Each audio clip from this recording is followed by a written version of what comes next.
Assalamualaikum. Hello guys. Saya Nadila Sari, perwakilan dari kelompok 5. Ingin menjabarkan melalui video ini tentang tugas bank dan lembaga keuangan dari Pak Riza Juanda yang berjudul Vintage. Oke, ini adalah anggota dari kelompok kami. Ada Nadila Sari, Rahmat Haikal, Ica Irviani, Lavina Rimadana, Wahdini, dan Rahmatunisa. Kami berasal dari kelas 3D Bank dan lembaga keuangan lainnya dari Universitas Malik Saleh. Oh iya, jangan lupa ya untuk subscribe dan like video ini. Dan jangan lupa untuk share ke teman-teman kalian juga. Jadi sekarang kita akan bahas yang namanya vintage. Kalian sudah tahu apa itu vintage? Apa itu vintage? Sosial media atau aplikasi chat seperti ini? Bukan. Jadi apa itu vintage? Oke, mari kita bahas. Let's go.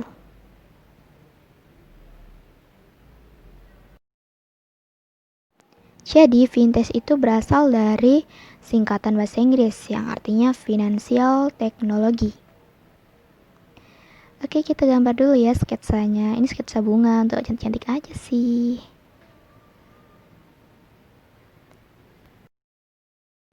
Berdasarkan National Digital Research Center or NDRC, mendeskripsikan sebagai istilah yang dapat digunakan untuk menyebut inovasi dalam bidang jasa keuangan atau finansial.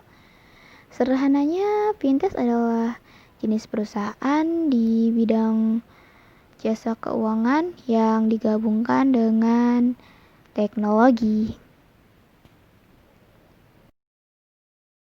Kalian sudah tahu belum kapan fintech itu dimulai? Di era 1980, banyak perbankan di dunia mulai memanfaatkan sistem pencatatan data yang dapat diakses melalui komputer. Disinilah awal mula fintech berkembang. Tapi, fintech itu bukan dimulai pada tahun 1980, tapi era 60-an. Iya, fintech itu dimulai di era 60-an. Kemudian semakin berkembang di era 80-an dan semakin sempurna di era 90-an. Lalu bagaimana fintech di era 90-an? Masuk ke tahun 90-an, financial technology atau fintech berhasil mengenalkan online banking kepada para nasabahnya.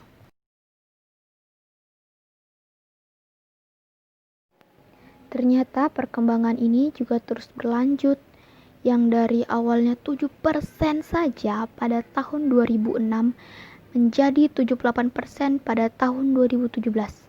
Telah tercatat pada tahun 2017 sebanyak 140 perusahaan mulai bergabung dan juga mengikuti sistem bekerja finansial teknologi. Jika dilihat berdasarkan data yang telah dihimpun Bank Indonesia, telah tercatat di nilai transaksi finansial di Indonesia pada tahun 2017 dan 2018 mencapai 203 triliun rupiah. Wow, angka itu bukanlah main-main ya guys. Lantas, bagaimana perkembangan fintech di dunia? Fintech pertama kali muncul di benua Eropa. Tepatnya fintech hadir dalam bentuk P2P lending di Inggris pada tahun 2005 silam. P2P lending itu artinya peer to peer, artinya ada pertemuan langsung antara pemilik dana dan peminjam dana dengan menggunakan teknologi informasi. Setelah hadirnya fintech di benua Eropa, benua lain pun mulai memperkenalkan fintech. Ingin segera mengejar perkembangan fintech di Eropa, P2P lending pun hadir di benua Amerika pada tahun 2006. Fintech yang muncul di awal perkembangan adalah Prosper Marketplace dan Lending Club. Fintech pun terus berkembang dengan pesat. Hal ini juga terjadi di Tiongkok. Setelah mengetahui perkembangan fintech di dunia, sekarang kita giliran ke perkembangan fintech di Indonesia. Di Indonesia sendiri, fintech mulai berkembang dan dikenal sekitar 3 tahun ke belakang. Pada tahun 2015, hadir Asosiasi Fintech Indonesia atau AFI yang tujuannya untuk menyediakan partner bisnis yang mumpuni. Kehadiran AFI menjadi salah satu pemicu perkembangan fintech di Indonesia. Tepatnya pada tahun 2016, nama-nama perusahaan fintech mulai bermunculan. Hingga saat ini sudah 160 fintech telah terdaftar dan diawasi oleh OJK. Itu sudah per tanggal 20 Desember 2019 ya. Dilihat dari perkembangan fintech lainnya, fintech itu mampu meningkatkan produk domestik bruto dan meningkatkan perekonomian Indonesia secara makro. Peningkatan PDB sebesar 25,90 triliun, baik secara langsung maupun tidak langsung. Selain itu, konsumsi rumah tangga meningkat hingga 8,94 triliun. Wow. Keberadaan fintech mampu menaikkan kompensasi baik bentuk gaji atau upah sebesar 4,5 triliun. Wow, fintech benar-benar bisa meningkatkan ekonomi Indonesia ya. Ada yang mau nanya lagi nggak tentang fintech? Aku mau nanya nih, apa sih kelebihan dari fintech? Oh, kelebihan dari fintech. Kelebihannya itu banyak, termasuk diantaranya mudah dalam melayani konsumen, informasi cepat dan mudah, keamanannya terjamin, prosesnya cepat. Terus, dalam peminjaman uang, mudah untuk disetujui dalam 24 jam, notifikasi pembayaran dan nominal akurat, dan pelayanan efisien. Oh, seperti itu ya. Oke, saya sudah paham. Saya mau nanya lagi nih. Apa saja kelemahan dari fintech? Selain mempunyai kelebihan, fintech juga mempunyai kekurangan. Yaitu kamu itu harus wajib terkoneksi internet. Terus, hanya menjangkau pembisnis yang melek internet. Fintech rawan penipuan. Biaya bunga pinjaman tinggi, tapi ada juga sih yang rendah. Kamu tahu nggak, fintech itu sangat berpengaruh loh bagi perbankan maupun perekonomian. Pengaruh fintech di perbankan itu, transaksi di teller berkurang, jumlah nasabah yang melakukan transaksi langsung ke teller menurun, karena penggunaan teknologi online banking memberi beragam kemudahan transaksi tanpa harus datang langsung ke bank.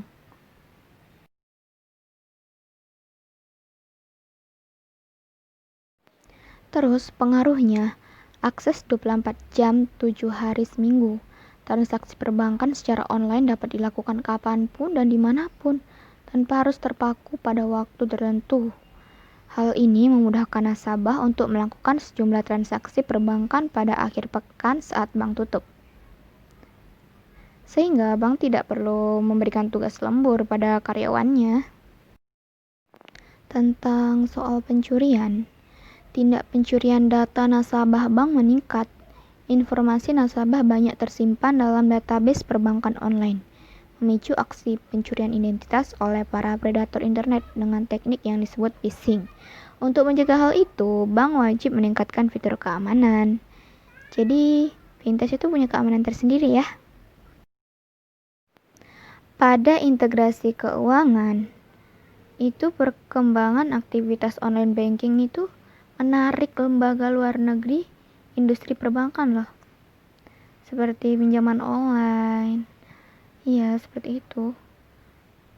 Layanan ini juga tunduk pada peraturan pemerintah, jadi aman untuk pinjam uang, cepat dan instan dan aman. Dampaknya, semakin banyak orang beralih ke pinjaman online daripada meminjam uang langsung ke bank.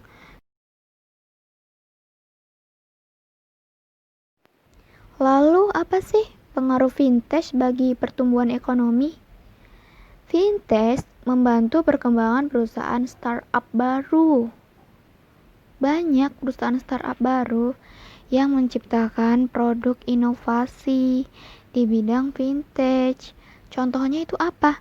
Contohnya Monitor. Ya, perusahaan startup Monitor membuat produk baru yang memberikan pengalaman di bidang digital banking, di mana analisisnya lebih detail dan rinci. Kalian pernah dengar nggak yang namanya Bitcoin? Bitcoin itu mata uang dalam bentuk digital, jadi fungsinya sama seperti uang konvensional. Satu Bitcoin itu sama dengan 195.641.969. Fintech dapat merangsang angka perkembangan Bitcoin.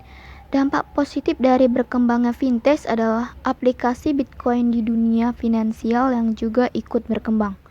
Bahwa 2,5 miliar lebih pengguna Bitcoin yang tidak mempunyai akun bank akhirnya tetap bisa melakukan berbagai transaksi seperti pengiriman uang.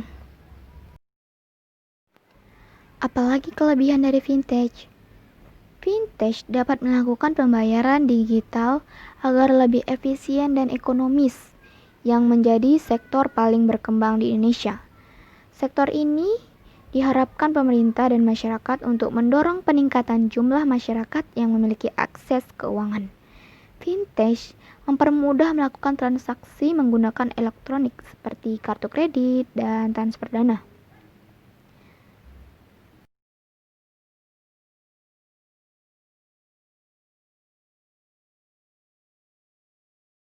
Yang terakhir nih, fintech dapat menggerakkan sendi ekonomi melalui inovasi fintech atau entrepreneur untuk kebutuhan pasar di bidang finansial. Contohnya ya pinjaman online dan lainnya. Indonesia mengatur tentang fintech setelah diakomodir oleh Peraturan Otoritas Jasa Keuangan. Jadi, layanan pinjam dan minjam itu sangat aman kalau sudah diawasi oleh OJK. Omong-omong tentang OJK, bagaimana sih OJK itu mengawasi fintech?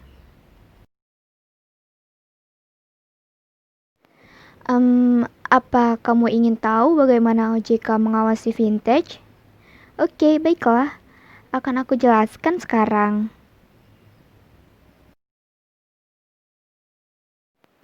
OJK, Otoritas Jasa Keuangan. Cara OJK untuk memelototi atau mengawasi perusahaan fintech adalah dengan merilis website Gerbang Elektronik Sistem Informasi Keuangan Digital atau GESIT. Peluncuran mini portal ini ditunjukkan sebagai media interaksi antara OJK, Penyelenggaraan Inovasi Keuangan Digital atau IKD, dan masyarakat. Dengan GESIT, itu artinya OJK mulai menerapkan supervisory teknologi atau SupTech. Gunanya untuk mengembangkan ekosistem fintech. Selain itu, mengawasi fintech agar tidak terjadi pelanggaran maupun kemunculan fintech yang ilegal dan meresahkan untuk masyarakat.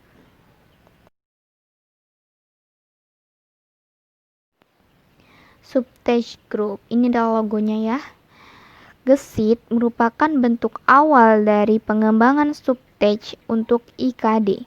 SupTech nantinya menjadi alat pemantauan terhadap penyelenggara yang telah terdaftar di OJK dengan mempergunakan teknologi. SupTech ditunjukkan untuk meningkatkan efektivitas dan efisiensi pemantauan terhadap penyelenggara terkait aspek kepatuhan terhadap aturan yang berlaku.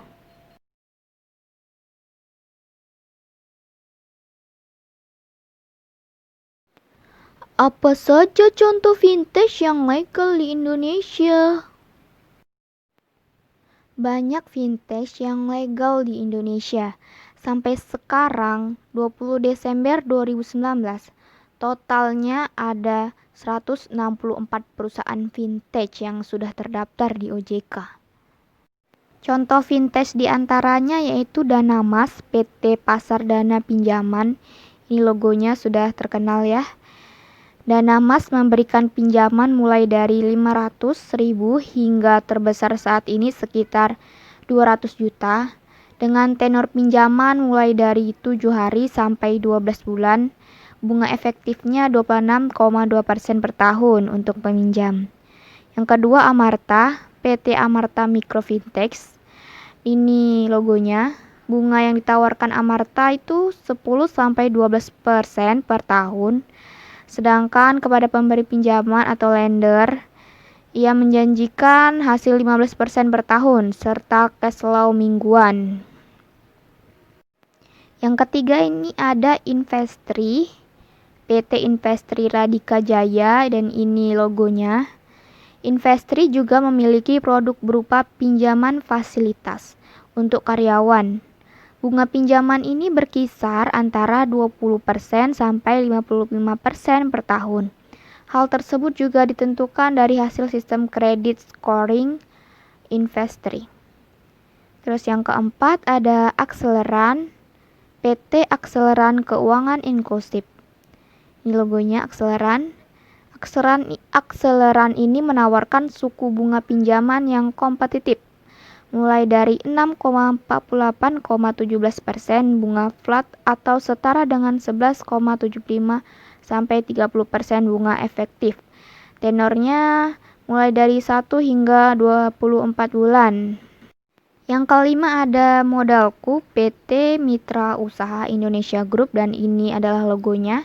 Suku bunga pinjaman vintage peer-to-peer atau P2P lending Modalku untuk usaha mikro kecil dan menengah atau UMKM berkisar antara 1% sampai 2% per bulan.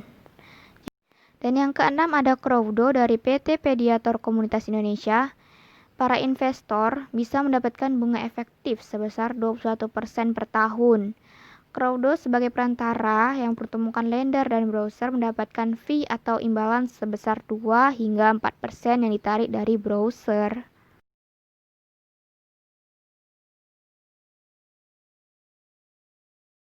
Wah, banyak juga ya vintage yang legal di Indonesia.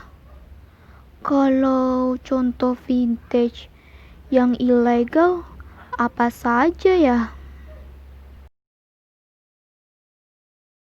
Perusahaan vintage yang ilegal itu juga tidak kalah banyak kok dengan yang ilegal. Satgas Waspada Investasi OJK menemukan kembali vintage ilegal dari segmen peer-to-peer atau P2P lending sebanyak 105 perusahaan. Contoh diantaranya yaitu Dana Malaikat, GoSaldo, GoCash, LinkedIn, Legago, dan Rupiah John. Jadi kamu perlu hati-hati ya dalam meminjam uang di vintage. Pastikan kalau itu legal dan terdaftar di OJK.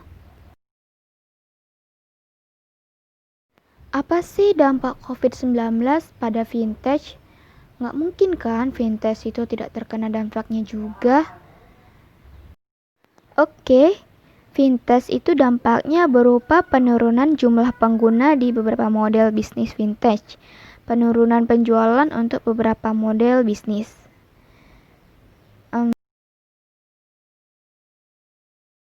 Dan juga tantangan operasional termasuk produktivitas dan efisiensi yang lebih rendah.